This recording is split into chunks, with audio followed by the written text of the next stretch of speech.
kalian berada. Di sini saya akan menjelaskan tentang prinsip-prinsip pembelajaran STEAM. Apa saja sih prinsip-prinsip pembelajaran STEAM? Nah, mari kita simak bersama mengenai prinsip-prinsipnya. Prinsip-prinsip STEAM terbagi atas 7 prinsip. Prinsip yang pertama yaitu prinsip perhatian dan motivasi. Prinsip yang kedua yaitu prinsip keaktifan, prinsip keterlibatan langsung, prinsip pengulangan, prinsip perbedaan individual, prinsip balikan dan penguatan, dan yang terakhir ada prinsip tantangan. Yang pertama, prinsip perhatian dan motivasi. Apa yang dipelajari dan seberapa banyak yang dipelajari dipengaruhi oleh motivasi peserta didik, sedangkan motivasi dipengaruhi oleh kondisi emosional, minat, maupun kebiasaan berpikir peserta didik. Contohnya, pendidik menunjukkan masalah yang kontekstual dan menggugah minat peserta didik untuk termotivasi menyelesaikan masalah tersebut, seperti bagaimana merancang kemasan telur-telur agar tidak mudah pecah dengan memanfaatkan limbah plastik.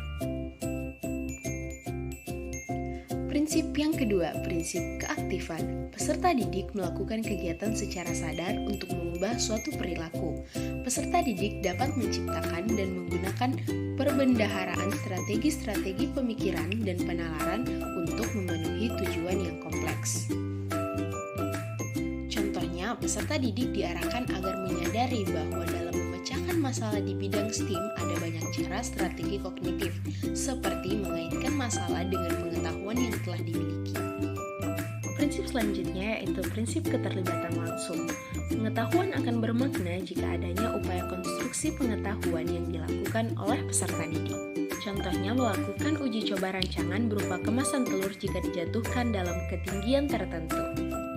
Prinsip yang keempat yaitu prinsip pengulangan. Melalui coba dan gagal, peserta didik perlu melakukan pengulangan dalam pembelajarannya. Contohnya, peserta didik diberikan latihan berupa lembar kerja soal dan kesempatan untuk mengulang pembelajaran dengan berbagai sumber belajar. Selanjutnya yaitu prinsip tantangan. Suatu kondisi yang menantang seperti mengandung masalah yang perlu dipecahkan, peserta didik akan tertantang untuk mempelajarinya. Contohnya yaitu menemukan konsep dari bidang STEAM yang dipelajari. Prinsip selanjutnya yaitu prinsip balikan dan penguatan. Pemberian respon yang positif secara berulang dapat memperkuat tindakan peserta didik, sedangkan pemberian respon negatif akan memperlemah tindakan peserta didik.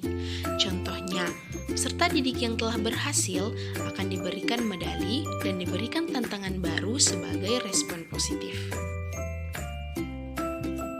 Kepuasan pada hasil kerja menjadikan peserta didik menjadi lebih giat atau semangat belajar. Dan prinsip yang terakhir yaitu prinsip perbedaan individual.